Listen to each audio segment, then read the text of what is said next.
Hey everyone, welcome to Day Tripper Television. I'm Ross Chevalier. And I'm Brian Weiss. In this episode, we're going to talk to you about the zen of day tripping. Brian's going to share with you how going on photographic day trips can really change your photographic experience. Then, it's gear day. Yeah, gear day, gearheads. All the stuff that you need, all the stuff you want, and the stuff we think you should have. This is the fun episode. They're all fun. Oh, they're all fun. They're all fun. So, Brian, what's day tripping? And what's zen about it? Well, the whole concept of day tripper photos started back a few years ago, 2008, when I was obviously selling cameras and people needed a better resource for learning how to use their gear. Now, Henry's has a brilliant school of imaging where you can actually learn how to use your cameras in actual classes with a keynote presentation and so on. But I found that a lot of people would leave that kind of thinking that they need a little bit more hands-on experience. Right. So I started Day Tripper Photo with full permission from Henry's, of course. Thank you very much.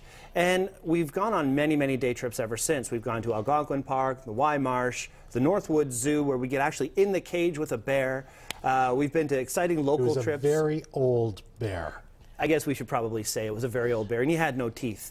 But anyway, it was still fun, and we get great photographs, and we help customers continually try and get better photographs. So it's very hands-on. It's a very, very low client to instructor ratio. It's usually a 3 or a 4 to 1 ratio, and everybody has an instructor right there with them the entire time answering questions as we go. Generally, there's a photo class before we start. We review all the product, and we review all the different topics that we're going to cover throughout the day, and then we help you, as the day progresses, learn how to do exactly what it is you want to do. Now, the reason why we call it Zen is, A, photography is very relaxing. It's very good for the soul. It gives you a good creative outlet, and it really helps you, commune with nature, for lack of a better expression. You really get to get out there and learn new techniques and new tips while doing it. It's also Zen because you get to have such a good time meeting other people and experiencing different things and getting that real hands-on support. Now, some of the other things that I love about doing the day trip is, obviously, we get to try a lot of equipment. We are also lucky enough that Sigma lenses are on almost every trip that we do. So whether we're doing something like the Northwood Zoo, where you need to zoom in and get a very clear shot of something a little bit farther away or even closer, or we're going to the Niagara Falls when we're taking pictures indoors and doing macro photography at the reptile area or the good bird areas that they have there. So we have the lenses on hand for all of our clients to use throughout the entire day. Now, some other things that I really love about day tripping, and if we can go to some images, and you can see it right away, everybody has a great time. There's an image taken on one of our trips to Algonquin Park. This was actually taken at Weber's Burgers on their field. And you can see everybody's having a great time, and it's that real communal environment.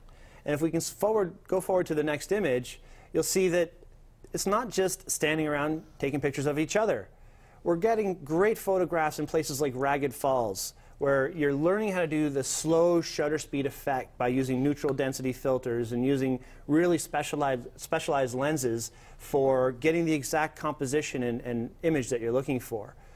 If we go to the next image, you see that we're always trying to think outside the box. This is actually Jeanette Stone. She's one of the customers that comes on several of our trips, many of our trips.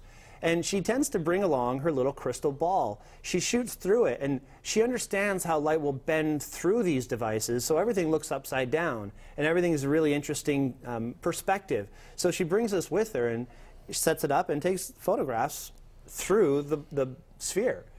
It's an interesting idea, and this just goes to prove that you're always getting new information, not just from the instructors, but from the other people who come on the day trip as well. On the next image, here's a close-up of Jerry. Jerry has been on many of our trips, and he just absolutely loves getting right in there. He actually climbed Mount Kilimanjaro when he was in his 70s. He's a fantastic guy, and on our day trips, he's always experiencing something new. In fact, right now, he's on a trip to Costa Rica. I think we have another image as well. This is also from our Algonquin day trip, just showing that it's not just learning and tedious knowledge being poured into you. In fact, it's not very tedious at all at any point. But But here's an example of one of the animals that we've seen on our last day trip. This is our last fall day trip that actually you were on with me as well, Ross. That this moose was just sitting there waiting for people to take his photo. And he was quite accommodating. He stuck around for a while. Everybody got great images. And it was just a really, really great time. It was actually very funny. We're driving along, what is it, Highway 60? Highway 60. And there's nobody on the road. And then there's a stack of cars parked at the side of the road. There must have been about 30 cars pulled over. So, of course, we pull over, and everybody in our little train pulls over. We pile out with cameras. Other people are pulling over, piling out with cameras. I counted about 160 people and one moose. And the moose kind of sits there and goes, okay. Are you done? Right profile, left profile. Gave us the back profile for a while, a very special look. And then after a while, he just, okay, I'm done. Union rules, I'm out of here. And he was gone. That's right. But it was so cool because folks who had been on trips, they'd been to zoos, they'd done all kinds of cool things, but they'd never seen a native moose in the wild. In its natural environment. And that's the beauty of these day trips, is you learn so many things in the actual environment that they belong in. Right. So, thank you very much, Ross. That's really the whole point of day tripping, is to get your hands on a camera, to learn how to use it, and to really get out there and experience the day. If you look at this last image that we have up, this is just one of the shots from our sunrise trip to Algonquin Park, which is one of the many trips that we have. And it just shows, you know, everybody's out shooting. This is the way that we actually went to this trip. We had a nice big bus, and we had a 3-hour class on the way to Algonquin Park, where, you know, the class is invaluable. You learn all the basic technical details, aperture, shutter speed, ISO, what to expect on the trip, and what to prepare for while you're there. And then on the way home, we do a little review. We talk about your photography one more last time before we part ways and the trip's over. So, thank you very much for showing those, and you know, the whole point of day tripping is just a lot of fun. If you go to www.daytripperphoto.com, you'll see the entire season that we have planned for 2012, and there's always going to be more trips planned in the future. So the whole concept that Brian has created with Day Tripper Photo is one of get out and shoot. And invariably, when we say get out and shoot, whether it's Brian's group, whether it's my private students, one of the first questions that they will say is, do I have the right gear? Don't I need another fill in the blank to help me get the image that I want to get? What are the base lenses that I should have? What else do I need? And you know, it's funny, because we've both experienced this with people buying cameras. It's a big investment. So that first buy, there's a little bit of recalcitrance or a bit of reluctance to make the investment. And then about a month passes. And they're back. And they need it. I need something. What do you need? Well, I'm not sure. What do I need? So we thought it'd be a good idea to talk about all the different types of gear that are available, the things that, you know, really should be with you, some really cool stuff, and then the things that people tend to forget. There's a lot of things that people tend to forget, and later on in this episode we're going to be talking about traveling with your gear, and this is another really important thing as well. When you're traveling with your gear, there's different topics that you have to be aware of, where you're going and things like that. Well, of course we're going to get into more detail there, but protecting your gear is extremely important. Using proper cleaning devices to make sure your lens is clean. How often do customers come around and they say, all my pictures are blurry? Well, a lot of the reasons why pictures are blurry for every image is because you got a big smudge on your lens, or there's something obstructing the view, so your camera can't actually lock focus on something. So having proper cleaning accessories is extremely important. So what do we mean by cleaning accessories? We mean things like the lens pen. And all the lens pen is a retractable brush. Why do we have a retractable brush? To remove specks and dust. And on the other end, and it's a little hard to see, but it's a little carbon fiber encoded tip that will remove things like fingerprint oil and other marks. So if, for example, there was dirt on that lens, that's it. Now what if we didn't do that? Well, we could have got blurry images. out of focus pictures. Or you just can't take a picture because the camera can't focus. What happens if you go on vacation, you're taking all manner of photographs, and you come home, and they're no good? All too often, and I think I mentioned in episode 1, I've been doing this for over 35 years. The number of times I've seen what would be great photos ruined by not applying basic maintenance techniques, you know, they really hurt us. You've got a cloth there. This is a microfiber cloth. The cloth is good for a lot of reasons. I actually use this one here just to protect my camera. I wrap my camera in it so that it doesn't have to be in a case and I can just keep it in my pocket. But it's really nice because it's very large. So you can clean your LCD screen, you can clean pretty much anything you have. Some lenses have a very, very, very large opening. I don't know if any of you have seen our previous episodes where we had the big Sigma 2 to 500 millimeter lens behind us. And that lens, you can't clean with a lens pen. That little tiny little pen surface is too small to really effectively cover the back of that. So using a cloth is a really, really good tool for that as well. One of the comments that folks give us about digital cameras, and you can see in the back of my camera here, there's an LCD panel. Well, I also tighten up, get a good grip on my camera, and that's going to put nose grease on that LCD screen. Not carrying a simple cleaning cloth can make a big deal. Now, we also suggest that if you're going away on a trip, and we'll talk about this, take along some lens cleaning fluid because Windex is not acceptable. Windex is very abrasive. People don't realize that. It's got grit, rubbing sand across the front of your lens. Mark that down under really bad plan. So we shouldn't do that. Get some lens fluid, get that type of protective and maintenance gear. Now, Brian, before we go to break, you've got a couple of rain sleeves there. What's the purpose here? Rain sleeve is basically a bag that you can wrap around your camera while you're shooting in the rain. On our day trips, weather can be inclement. You don't really know what's going to happen when. So just to be prepared, I usually try and bring these along for my clients to use, just in case it does start to rain.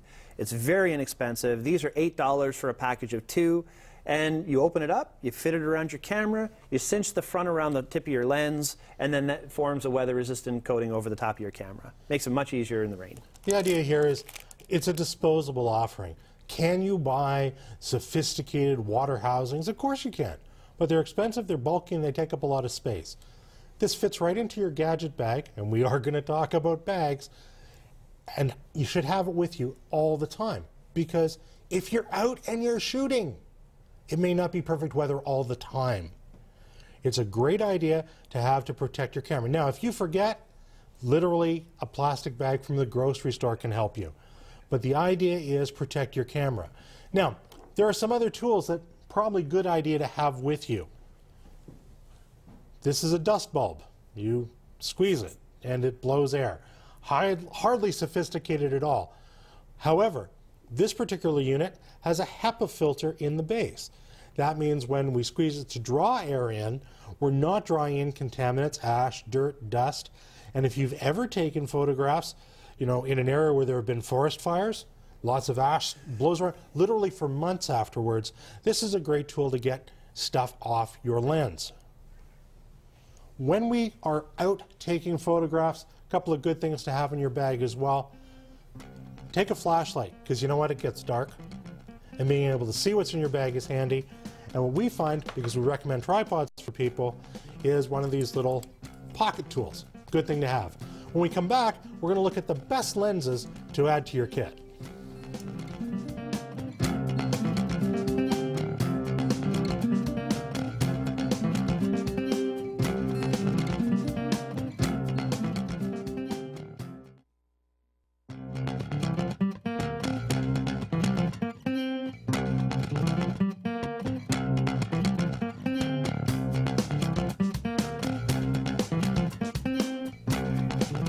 Hey everyone, welcome back to Day Tripper Television. We're talking about gear, the kind of gear that you want to have in your gadget bag when you go out to make better photos. Now Brian, people always want to add lenses.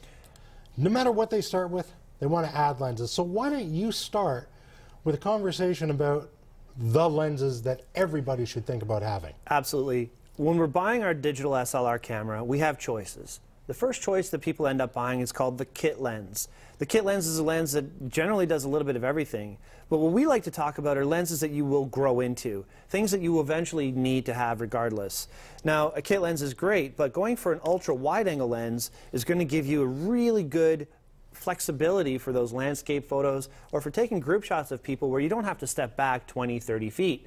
This right here is the 12 to 24 millimeter Sigma lens. It's a good zoom lens. In other words, again, like we had in our lens episode, you can zoom in and you can zoom out. It gives you a lot of nice flexibility, but it's very wide. So if you're using it for real estate photography or, like we said, group shots of people, it's a fantastic option, and it's a very, very good quality version of that lens.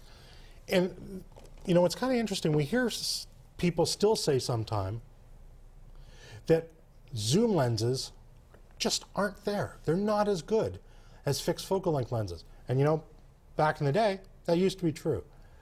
Right now, the quality of these zoom lenses is just amazing. So even the inexpensive kit lenses can be a good start. But you might want to think about doing the step up right away when you first get your DSLR camera. Exactly. Now, after we move from a wide angle lens, the next place that folks want to go, they want to be able to take things that are far away and bring them closer. And this is where the telephoto zoom comes into play. Now, if I'm using a telephoto zoom, what focal length should I get? Well, the crop sensor in our camera is going to have a lot of impact on that. So this lens, for example, is the 50 to 500. That's an extraordinarily wide zoom range in a fairly hefty lens. Well, most lenses, when you buy our kit lens, are an 18 to 55. So to go from 50 all the way to 500, that's a huge range to cover, and you wouldn't have any overlap. And that can be a very nice thing because folks don't always want to carry bags of lenses. People want to get away with 2, maybe 3, and you know, really be done with it. And that's pretty reasonable.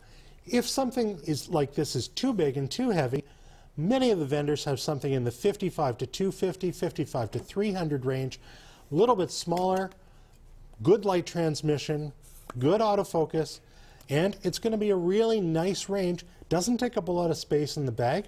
You've got a great lens that you can use to take things that are far away and bring them closer. This is the 70 to 300 Sigma lens. It's actually got a really nice macro mode as well. So once you zoom in past the 200 millimeter range, you flip a little switch on the side. That puts that lens into a macro mode, which allows it to focus much closer. Normally, the minimum focus distance on a lens like this of this kind of range is about 5 to 6 feet. This particular lens in macro mode can actually focus as close as 3 feet away. So where normally I wouldn't be able to take a photograph of Ross from this distance, with this lens right here, I wouldn't have to move back to the other county to actually get a decent focused image of Ross. This ability within a lens to have close focus is a really nice advantage. Now, sometimes zoom lenses will actually allow you to control how close in the autofocus range will run. That's an extra value proposition to look for. But one other thing that we should always look for, particularly in telephoto zooms, is stabilization.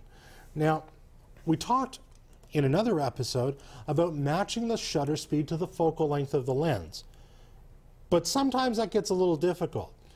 Optical image stabilization, under all kinds of different monikers, vibration from vendors, reduction, image stabilization, work inside the camera or inside the lens body, depending on manufacturer, to help compensate for the fact that we move, we shake. And the reality is, the longer the focal length of the lens, the more stabilization comes to us as a benefit. Now, stabilization comes in 2 flavors. 2 dimensions, up and down and side to side, and just up and down. Why would we want that? Well, why would I want up and down and side to side, Brian? Well, sometimes you're holding your lens by hand. Sometimes you're on a monopod. So everything's a little bit different. If you're moving by hand, you're moving all over the place. If you're on a monopod, you're literally only going side by side, not up and down. The second position for optical image stabilization can also be very useful if you're tracking a moving subject. Photographing a race car, or someone in the swimming lane, or a hockey game, where you want to have movement horizontally as you pan, but you want to compensate for any up and down shake. The better lenses that do stabilization in the telephoto range will give you a choice between having stabilization, not having stabilization and having stabilization in a single dimension. Now, before we move on to the next lens, just want to make one quick Sure, go ahead. point. If you are using your lens on a tripod, remember to turn your stabilization off. The problem with stabilization on a tripod is the tripod's already stabilizing your camera. The stabilization is constantly adjusting itself to stabilize the lens, and if you have that constant adjustment on a tripod, it's really fighting itself. So it's a good idea to make sure you turn your stabilization off if you do use a tripod. That's a great point, Brian, and in fact that's in the manual. You know, the thing that nobody reads? We'll also see that many lenses have a foot or a collar mounted on them. This is a large lens. It's got a lot of weight. So if I'm going to put this on my camera and then use a tripod, and we're going to talk about tripods as we go forward, I want to put the massive amount of weight onto the tripod column.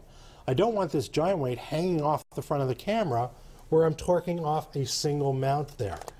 So this one's going to fit. That's a Canon. No, this is Nikon. Nikon. So if Brian mounts that up, what we're going to see is a huge displacement of mass there we go. as that lens starts to pull forward on the camera.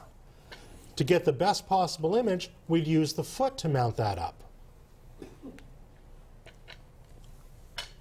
So lots of choices available to us in lenses. The fourth lens type that we should talk about, you know, after the kit lens, the wide-angle zoom, and the telephoto zoom, so he's taking it off because he doesn't want to wreck his camera. I do not. Is the macro. We talked about macro in a couple of sections in our lens episode. Very often folks want to get closer. A macro lens gets us to 1x life size. And that could come in a variety of focal lengths. 40 mil, 50 mil, 60 mil, 70 mil, 100 mil, 150. The only thing that changes is your standoff distance, how far away from the subject you can be. The magnification factor of 1:1 is consistent in all true macro lenses. True macro as opposed to macro effect where you can focus closer. Exactly. Now, there are other lenses, of course. We can look at things like the fisheye lens that we talked about, the tilt shift lens. But remember, the purpose of this little conversation is, what do I really want to add to my kit? That's right. I want a good wide-angle lens, I want a decent telephoto, and maybe I want a macro for close-up photography so I can get the types of shots that I want. And that real detail. And get that, exactly, get the detail. Now, we were talking about tripods. Brian, why tripods? I mean, the cameras are powerful, they do all this shutter speed, all this auto stuff. Why do I need a tripod? One of the things, like I've said in the past, that I love shooting would be long exposures. If I were to take a photograph of, like I had in a previous episode, myself in 2 different places at night, or a car driving past and getting that long trailing light coming off, if you don't use a tripod, any shake will totally blur the image. The shutter's open for a longer period of time, 1, 2, 5, 20, 30 seconds or even longer, and any motion would cause that to blur. So a tripod is extremely important if you're doing long exposures. Now, when we look at tripods, tripods come in a variety of constructed materials. At the low end, we'll find tripods that use metal or often plastic fittings. And that looks like a real bargain because it's a very inexpensive way to get to a tripod. As we move up in price, we start to see heavier duty metals. Moving past that, we come into composite materials. Materials like basalt, or as we have right here, carbon fiber. Carbon fiber is fairly expensive when it comes to getting a tripod, but it also doesn't pass vibration. And it's super lightweight, meaning if you're humping that tripod around following this guy on a day trip all day, which usually involves scaling a 50-degree cliff down to some waterfalls, you don't want to be carrying a lot of weight. But there usually is a path too, so. Oh yeah, that was a real path that one time. Thanks a lot. It was a path. Hamilton I'm not waterfalls. Lying. The path is basically from the cliff top to the water. If anybody's with many been rocks to Webster's Falls in Hamilton, you know exactly what we're talking about. Better by falling. So our tripod provides stability for long exposures. It also allows us to get into the photograph ourselves. The other thing that a tripod does is it's a wonderful tool to force you to think about composition. Am I getting the shot that I want? Now, what if I can't use a tripod? Sometimes you take a tripod to a sporting event and they'll say, sorry, no tripods are allowed. you're not allowed to bring in something that is going to take up a lot of space. No museums allow the use of a tripod. Well, a couple of workarounds to that. Get a mini pod, and a mini pod is something that you can place low to the ground, but you can also use as a chest pod, just that little ball head, and that'll give you a little bit more stability. And it's surprising how much difference in stability that can make for you. Absolutely.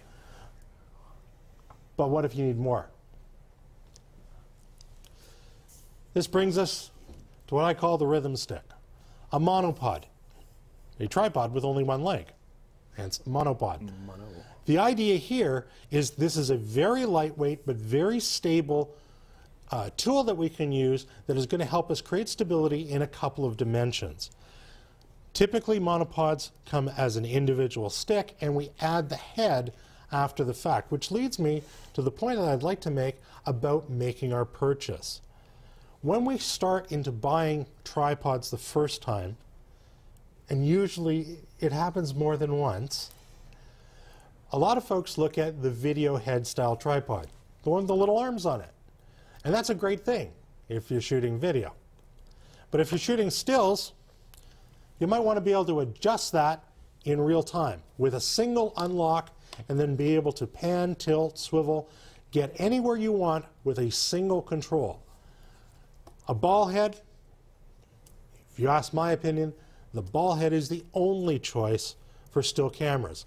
It's also beneficial if your ball head will take a removable plate. Now I can screw the plate onto my camera, and when I want the camera onto the monopod or the tripod, simply slip it in and it locks in place very quickly. So ball head, removable sole plate, so it's easy to get my camera on and off my monopod or tripod. And if you can, go to a separate head and leg system, be it monopod or tripod. Now, I ask your permission to go on a little bit of a rant here. You okay with that? By all means. I've met literally hundreds of photographers in the time that I've been doing this. Every one of them has more than one tripod. That's not bad, except they hate the first 5. If you can, think about your tripod the way we used to talk about thinking about stereo speakers.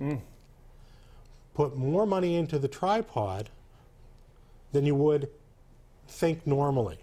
About as much as you would into a decent lens. I have a tripod that I got 35 years ago that I still use in the studio every day. A good tripod lasts forever. When we come back from our break, we'll talk quickly about making sure you have a flash, and then we're going to look at travel bags, gadgets.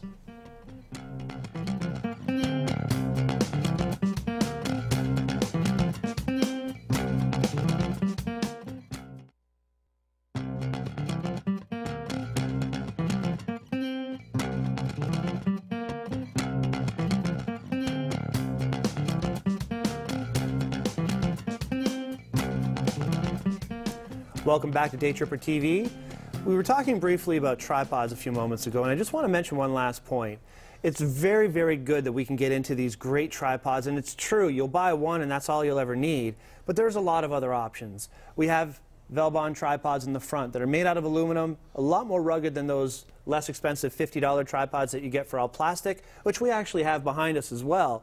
But when you pay a little bit more, you do get a lot more for your money. So just so you know, you can get a lot for $100 or even less, but it's not necessarily the last tripod you'll ever own. So just be aware, when you're buying these things, shop around, ask a lot of questions, and make a proper decision the first time, or know that you'll be buying another one in the future. And that's the most important point. Get the best value you can for your dollar, plan, and be successful.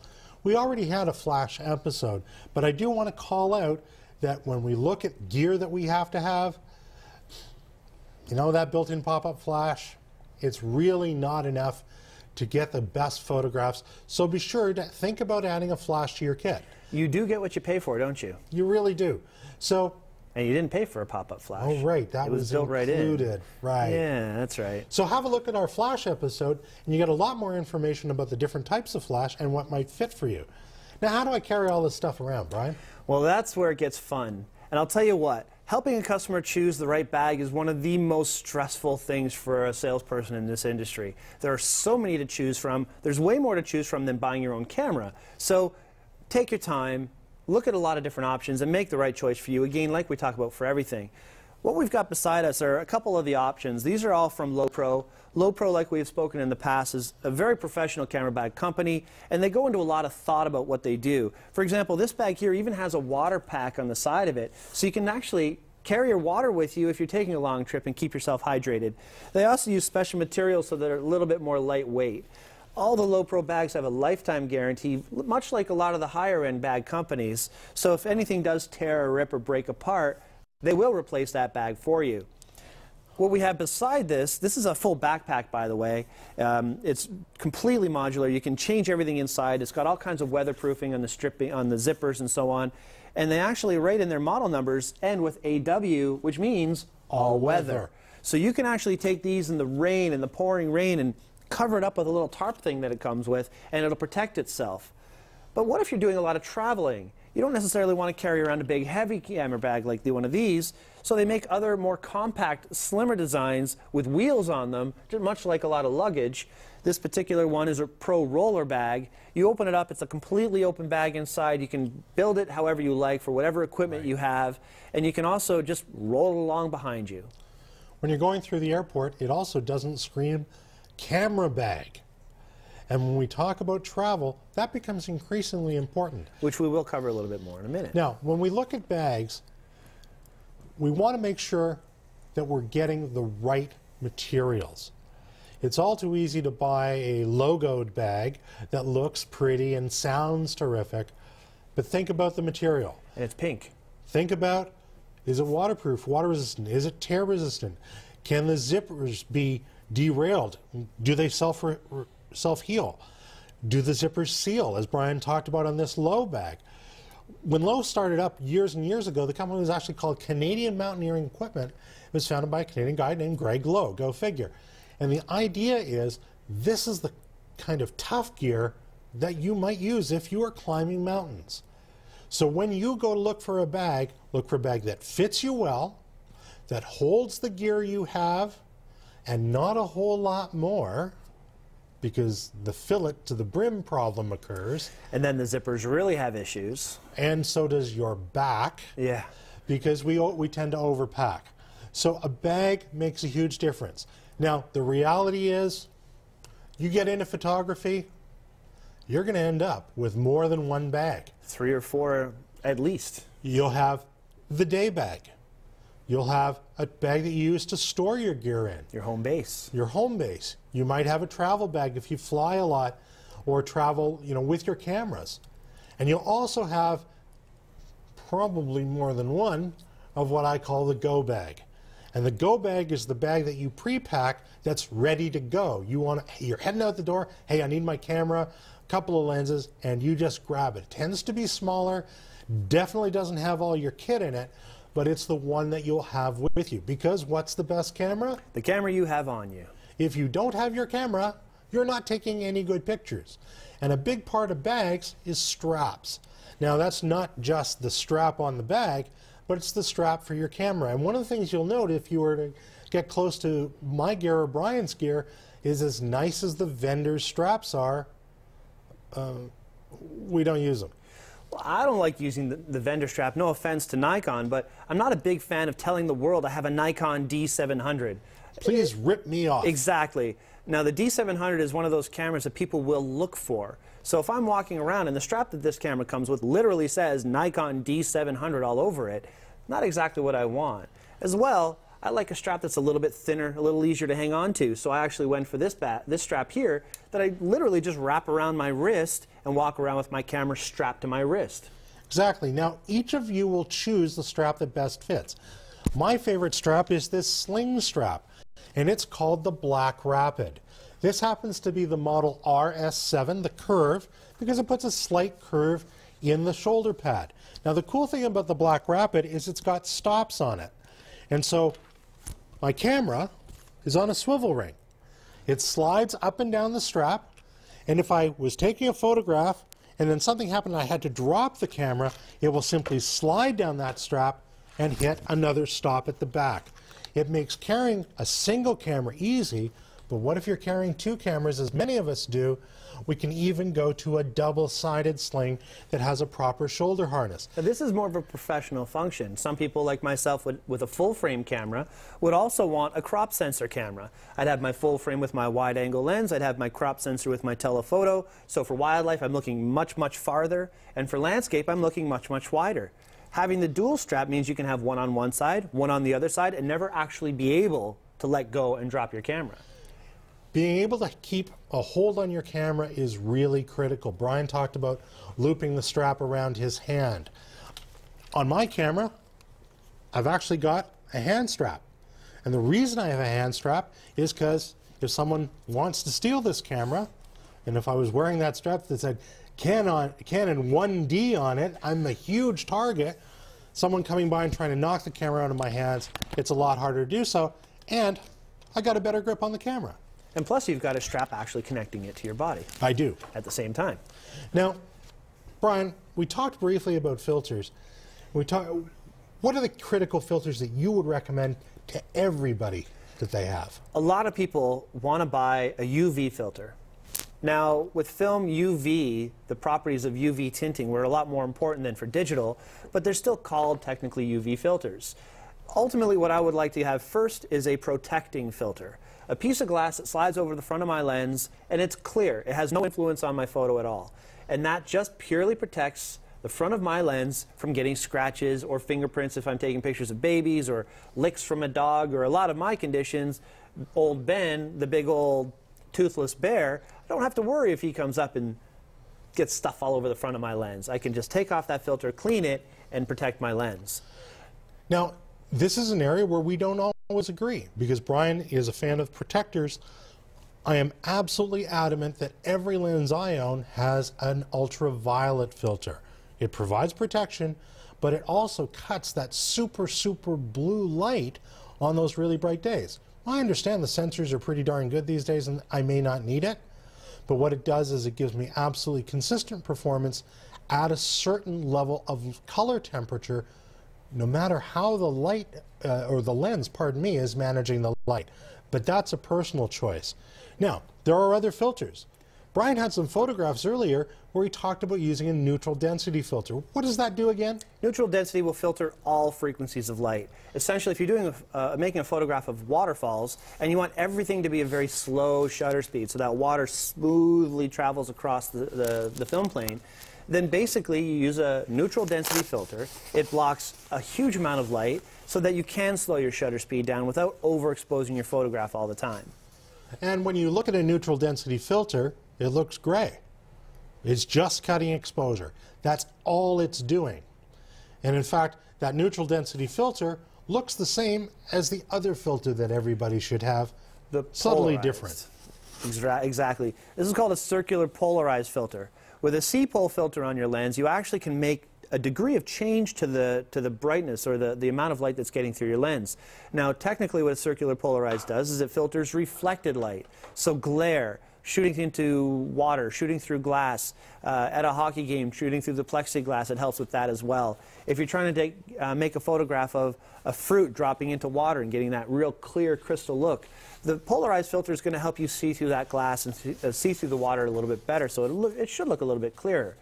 It does let a little bit less light into your camera, therefore you do end up with a slightly slower shutter speed, so it's not necessarily something you'd want to use indoors unless you're adding your own light to the subject. Exactly. Now, one of the other questions that we're asked regularly is, well, what about printing? And in fairness to you, that's a long conversation, and we'll cover that in a future episode. We'll talk about ink and paper and all manner of important information that goes to making great images. But once we move on to the next thing, we need to start to think about where we're storing our images. And just before we go to break, we're going to talk a little bit about cards. Brian, you've got some cards in front of you. Exactly. Well, we've got some Sandisk cards here. Sandisk is obviously a manufacturer. They offer a great lifetime guarantee on most of their cards, and they're generally a lot faster than some of the other cards out there. Now, speed is extremely important. A lot of people don't fully understand that.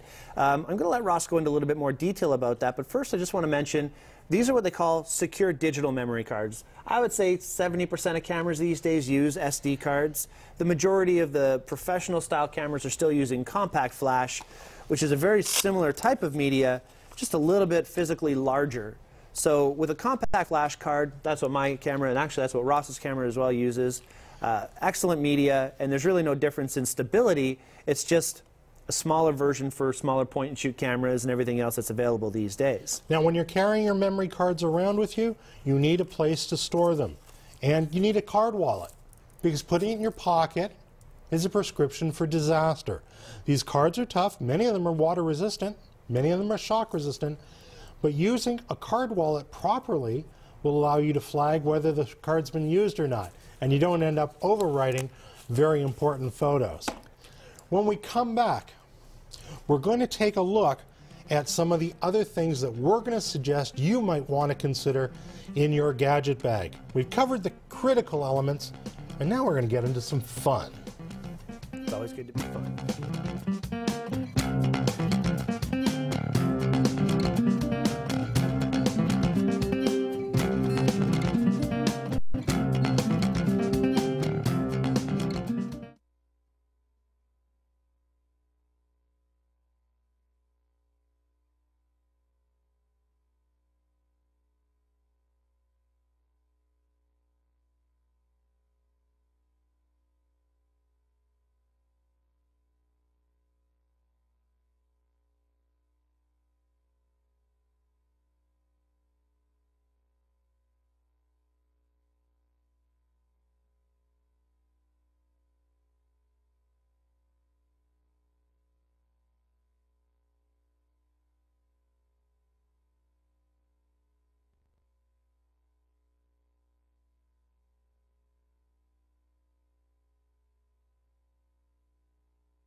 Which break is this?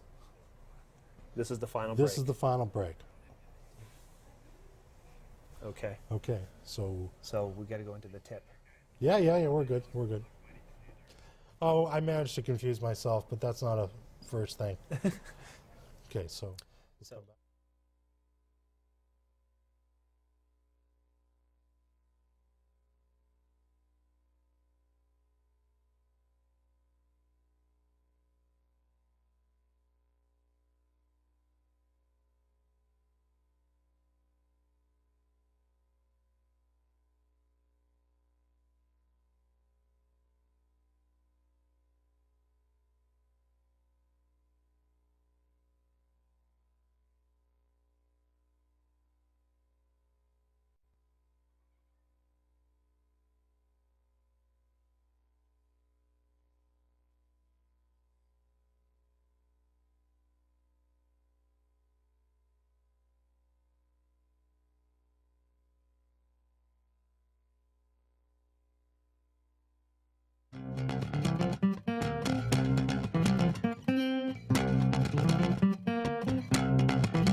Welcome back to Day Tripper Television.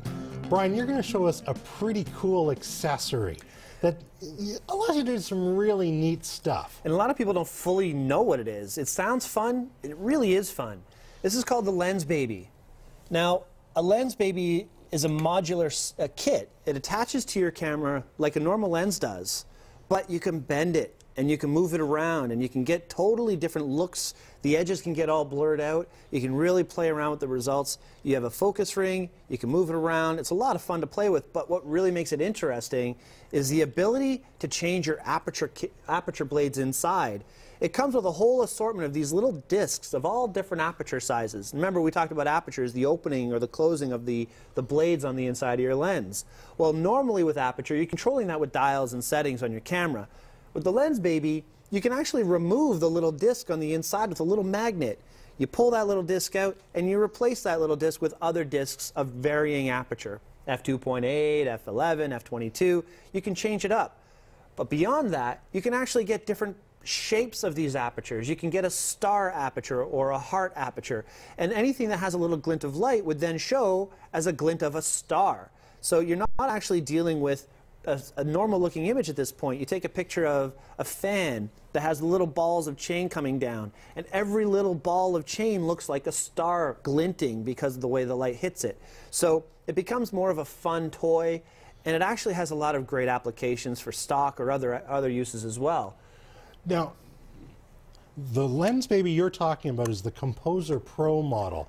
This is a much higher quality offering than some of the original ones that came out a few years ago. The original Lensbaby was more like a little accordion. You literally had to hold it this way or hold it this way, so it was very, very difficult to get the same shot twice. The fact that now you can move it and lock a little collar so it won't move again, you can really simulate the same result twice. Plus the actual build of this is fantastic. It's all metal, it's very well built, and with the extra lens lens pieces that you can get for it, you literally remove the lens that's inside, replace it with a pinhole adapter or a plastic lens for a softer focus, or a big glass optic that's a macro effect. You can replace this with all kinds of different effects. It even comes with things like macro lens kit, where it's screw-on macro adapters that basically magnify whatever you're seeing so you can get much closer, or a wide-angle lens kit, which makes it look much wider. So you're starting with the same tool, but adding these little thread-on adapters to go wider, farther, whatever you want to do. There's no rules to using a tool like a Lensbaby. It really is a creative tool. And you know what? You're going to get some images and you go, wow, what's that?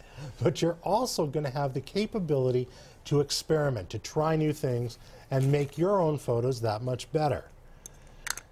To close our episode, we want to talk with you a little bit about traveling with your camera.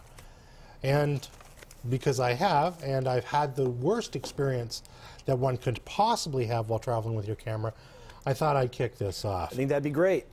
So, taking your camera with you on vacation should not be an exercise in frustration or an exercise in terror. Rule 1, think of all the stuff you want to take with you and cut it in half. Then cut it in half again. We talked a couple of episodes ago Not about literally cutting it in half. Just want to stipulate. Okay, no chainsaws. No chainsaws. We talked a couple of episodes ago about the all-in-one lens, the 28 to 300, things in that range. That's a great travel lens. It keeps the weight down, reasonably quick, and available in amazing quality. In the Nikon one, if you're a Nikon shooter, man, that's an amazing lens, and it's really, really small. The 18 to 200 VR. Or they're even the 28 to 300. Yeah, the 2300 is actually getting great reviews. There's a terrific photographer out of New York named Jay Maisel who does street shooting, and he has one camera that he carries with one lens. That's a Nikon D3S or a D3X with a 28 to 300. That's what he does all his work with. And if you ever look at Jay's work, it's incredible. So try to keep the weight down. You know, if you're going on safari in Africa, maybe you can afford to take 2 bodies and a large kit of lenses. But then again, maybe you also have to carry a whole bunch of other stuff with you as well, like clothes. And there's something else in Africa, just since you're talking about it, that could be a real problem, and that's dust and sand. Changing your lenses all the time can add a lot of problems with dust and sand getting into your sensor and causing a lot of other problems. So having one lens to do it all is actually a lot more beneficial in that regard. That can be really advantageous. When you do pack for travel, don't forget to take your cleaning kit. In fact, don't leave this to the last. Get this into the bag first. Make sure that in addition to the right bag, you've got the right strap. A strap that doesn't advertise that you're carrying expensive camera gear. I'd also suggest to you that if you're going to travel, and depending on where you are, you want to think about the bag you take. A bag that screams, I contain an expensive camera, is absolutely a threat target. When we're traveling, take lots of memory cards. A couple of good reasons for this. If you take a lot of cards, you can be taking them out of the camera and putting them in a different location. So if something untoward happens, you haven't lost all your photographs. You can also be backing those cards off to your laptop or to a portable hard drive while there's still cards in your camera. You've got the capability to, get that backup rule, having at least a couple of copies of everything in place. Also, taking small cards to some parts of the world can really ingratiate you with local people if you want to take their photograph. Giving away a 4 gigabyte card means very little to you, but it could mean a huge amount to them, particularly if there's pictures of those people or their families on it, and they can literally take it to a kiosk or a family member and get great photographs. So you back those images up for yourself and just hand it off to them and you give as a it keepsake. and you give it away. It's part of being a good travel photographer. Thank people when you take their photograph. Give them a smile. Now, in certain parts of the world, you take the photograph, you're going to see the open palm. Get over it. That's part of the deal. You want great photographs? Be prepared to pay a small gratuity for doing so, because if you don't, word will get out in that community that you're a cheapskate. And you're going to find that all manner of services become a whole lot more difficult for you. Now, I talked about having a good strap and a good bag. Tie this stuff to your body. And I'm not kidding about this. I was traveling in Barcelona, Spain, and I did pronounce that correctly. You did, Barcelona, very good. In April of this year, I had a lot of kit with me because I've been doing a training class prior to that in Madrid. I stopped after walking around for a good 6 hours on the steps of the main cathedral. I put my bag down and looped it around my leg. Fellow came by about 20 minutes later, wanted to talk to me, reached over, shook my hand, pulled me towards him. I didn't think much of it. And then he got up, said bye, and then I thought about the fact that I'd lifted my right leg off the ground and his associate had stolen all my gear. Literally, and Brian knows, that was a $12,000 experience. Be very careful. If you're walking around with a camera, know that you're a target. Remember, lots of the places that we're going to go to make amazing photographs, they're in an economically different state than we are. Treat the people well, don't advertise yourself, and be careful. Anybody, can become a target when we're traveling. Now, this has been an amazing conversation today because we've had a great opportunity to talk about all kinds of different gear. But in every episode, we've had an assignment, and I've got a really interesting one for this episode. Lay it on us, Ross. We're all inspired by something. It might be a person, it might be a thought, it might be a set of actions, what people call their muse, the things that inspire them.